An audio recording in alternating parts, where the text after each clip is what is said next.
And we're back. Today's video brought to you by Alice Gunworks because we're here at the armory with the Erebus and we're very excited. And I'm going to start this by just walking down and showing you a target really quick because I just shot 5 rounds through it to go zero the gun really quick. Turns out that it was, basically zeroed as soon as I put the dot on it, which has nothing to do with the gun. That was just convenient. But that is my 5-shot group from 12 yards. I do not shoot groups. I'm not good at it and I never have been. That's not what my 12-yard groups look like ever. So that's a pretty darn good sign. So what we're gonna do is kind of the same thing that we did with the Athena. I'm going to compare it to essentially the inline version of what I have right now. So that is my DVC-3 gun with a comp and a bunch of other weirdness that I've done to it. And we're just gonna kind of shoot these side by side a little bit. And then I'm going to go through the process of getting used to the gun. So I'm not going to do anything from the holster yet. That will be for practice later. We're just going to shoot the gun, get used to how the recoil feels, get used to how it returns, get used to the grip, learn how to hold the gun. Then I'm going to move on to drawing, transitioning, reloads, all that stuff. So other than those 5 rounds that I just fired at that and like a half a mag at a berm with Adam Maxwell's gun last fall, these are my first shots through an Arabus. So, all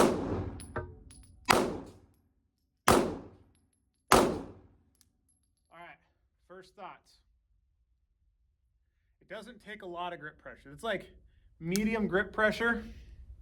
If I hang on to it really tight,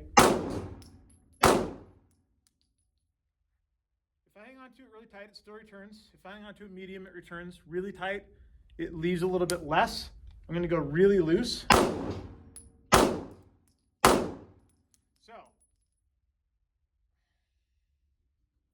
of sweet. It doesn't really matter how hard you hang onto the gun. It returns back to where the dot left from every single time, no matter how hard you hang onto it. I'm gonna try it one-handed.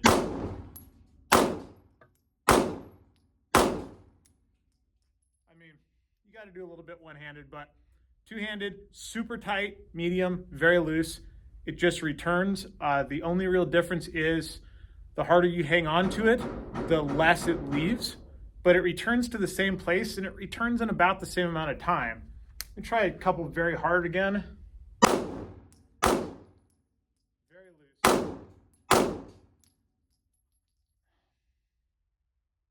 There's barely any difference. There's barely any difference in the way that it feels between those two. So that's telling me already that it is going to be a very easy gun to shoot. It's going to let me get away with some really terrible technique, which isn't the way I'd want to learn, but it's something I like in a competition gun because, sometimes it's just not your day. Sometimes you got to shoot from some super weird position where, you're leaning around a barricade or whatever, and you just can't get the grip in the stance that you want. Let's shoot a couple through this old poor bastard here. Yeah, this already feels so chintzy. I freaking hate it. So, on that one, what I'm getting a little bit more dot rise, but mostly I'm getting a dot rise and then a little bit of a dip past zero and then it returns. So instead of going bang, it's going bang like that. And it's happening very fast, but if I just run 2 rounds out of it really quick, yeah,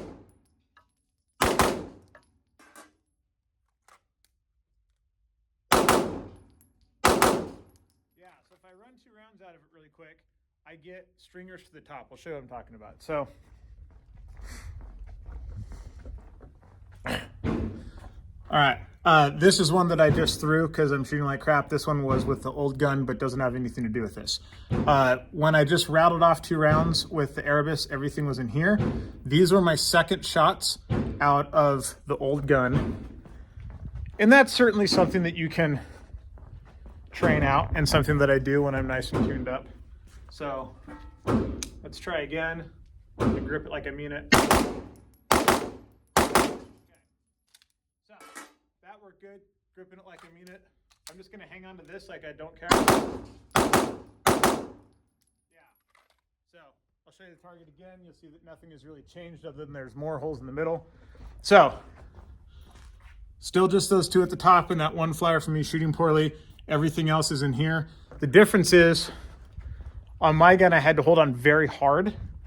And on the Erebus, you can just kind of hold on to the gun. Like you don't really have to work at it at all. It's quite nice. It's quite nice. It's a very different recoil impulse than that guy. It feels much quicker. This guy feels a little bit slower to return.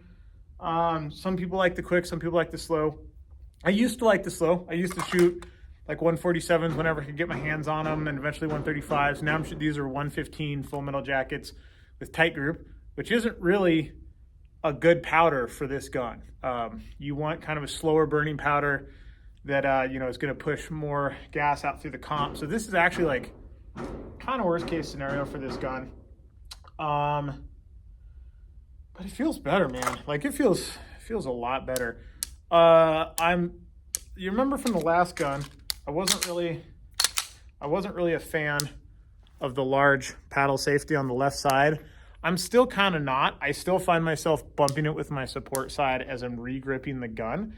But I am starting to be a fan of it because, like I said, I broke my thumb a while ago.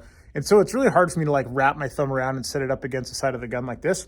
What this allows me to do is just kind of hit the outside of this safety and hold it down without wrapping my hand as far around the gun.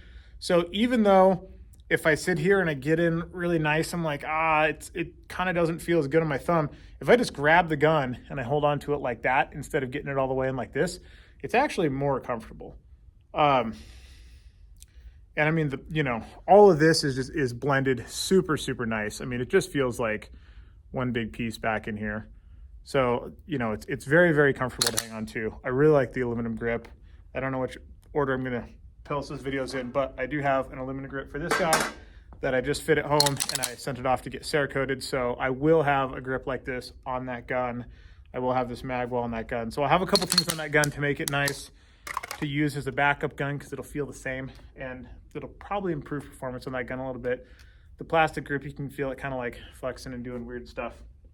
But what I'm going to do now, I'm going to put in a nice little few hundred round worth of practice session with Arabus. I'm shooting in my next match. So I need to get used to this thing. So, draws, reloads, transitions, movement, all this stuff.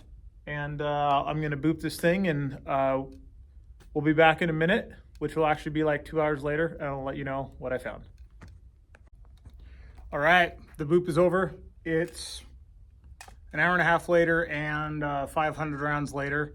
I shot a good amount with this guy, the vast majority of it, getting used to it. I've shot the other gun a bunch. Getting used to the way that this thing feels, riding recoil, seeing the dot return, having a good understanding of how quickly the dot returns and how fast I can get used to it. And then at the end, I set up kind of the hard version of Nueve El Prez. So instead of full-size regular USPSA target sight, IPSC, and then I just, taped them off with some tape. Spacing's not exact, but it's like kind of that. I did the turning draw, the reload, the whole thing, so I would have something to compare it to. The first run out of this gun was a GM limited optics run and like a high M open run. I'm kind of somewhere between because I have a comp, but I got a slide right dot. I got minor, I got a retention holster. So, let's just call it limited optics for now. I understand this isn't a limited optics gun, but just for the sake of comparison between these two, we're just going to talk in terms of those. So, my very first run was a GM run with limited optics gun with this guy out of retention holster. The questions I had before, the magwell being harder to reload, I didn't have any of that. I didn't have any binding doing reloads. I bobbled one reload, but it was me. And then I did the same runs with this guy. I didn't do as many because I just kind of wanted a quick comparison, but I went back. The worst run that I had with this one, I had, how many times did I do it? I did it about 10 times total. The worst run out of my first 5 was a 10.6. I think my first run was a 10.8. My second run was a 10.9. I had a couple of 11s. hit factor. And then I had 2 runs in there where I shot no shoots, and then that dropped it down to like a 7.5 or an 8, something like that. So surprise, surprise, if you have a mic no shoot on one of these things, it kind of stings. So out of my first 5 runs, all of them GM limited optics runs. I did 5 runs with this. My best run was a GM limited optics run. Again, not a limited optics pistol, but you know, we're just using that for comparison. My best run was a 10.5. Most of my runs were low 10s to high 9s, and then I had one where I shot a no shoot and that became like a 7.5. So basically 0.5 hit factor better with this gun than this gun. So immediately, like this is the gun that I'm used to. I'm used to what it does. And this one was just so much easier to shoot because of how it returns from recoil, where that dot goes to. The dot doesn't dip into no shoot territory. It's not as violent coming up. Everything about it was just way smoother. I'm not gonna lie, I'm kind of pissed that it's that much better because I'm shopping for guns right now. I'm gonna buy an Atlas. I don't know which one yet. And I was really hoping it wouldn't be this one because this gun is really fucking expensive. But if it is the best, I'm gonna buy it. I have an Apollo coming at some point. I'm gonna shoot that one. That's the most comparable gun to this. But it is way, way, way better than the comparable, you know, old STI version of the gun that I'm shooting right now. Maybe the aluminum grip will help that out a little bit in the future. But yeah, I'm very, very excited that I'm gonna be able to shoot this thing in the upcoming match. Yeah, it returns faster, it's more accurate.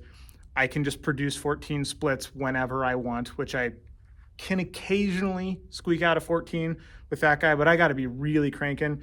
With this guy, I'm just like, I feel like putting down a 14, and I go plop, and I look down and it's a 14. It's very, very easy to shoot. I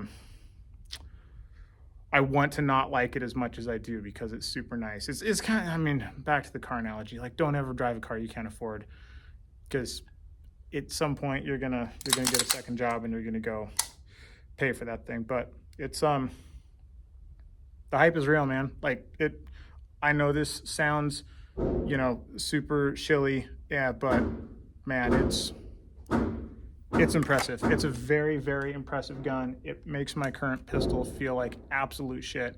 And like spec wise, they're kind of the same gun. They're both double stacked 1911s with a comp and a slide ride dot.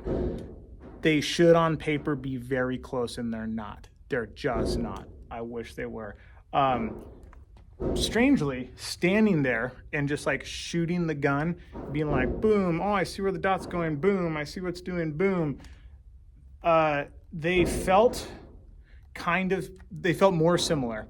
And then when I was actually shooting a drill, in this case, a classifier, they felt very different. And I think maybe part of that is because, you know, it's a hands above shoulders turning draw. I'm not good at those. I don't feel like I was botching my draw, but you're not like, okay, we're gonna start with the perfect grip and the perfect stance and the perfect everything. There's just more faff going on in addition to the shooting, which is, you know, reducing the perfection of your shooting structure, your grip and your stance, recoil control and everything like that. So as soon as that stuff got turned up a little bit, it really started exposing the difference between the two guns.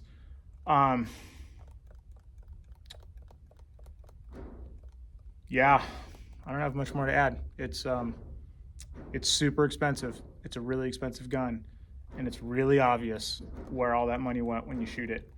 I'm excited to try out the Apollo because it's a ported gun, so it'll be significantly cheaper because they don't have basically the sight block comp there. So the problem with the sight block comp or any sight block gun, they're always going to be way more expensive because there's a lot of tolerance stacking issues going on where this has to match this and it has to match the slide below, not interfere in any way. So everything has to be, you know, very, very, very perfect through there. Where if you have some jank thing like this, where I just have a comp hanging off the end of the gun, I mean, there's like daylight between that thing. You can see the gap. And, you know, with respect to my gunsmith, he called up and he's like, hey, how much do you care about how this looks? And I was like, 0. As long as it shoots, I don't care. So that was kind of my fault. But with a ported gun, so chop this part off. It's a 4.6, so this and the front of the dust cover goes away, and then there's porting here and porting here. That's way easier to do than this. So it is more than $1,000 more expensive to go with an Erebus over an Apollo. I'm really hoping that I shoot the Apollo and I'm like, oh, it feels like the Arabus, and I can save myself, you know, $1,400 or $1,300 or whatever the difference is. But I'm buying one of them. I'm definitely buying one of them. So yeah, that's it. I'm gonna go play around with this some more, dry fire a few days, a couple more range sessions here, and then I'm flying off to North Carolina, where hopefully I'll shoot like I know what I'm doing. See you guys.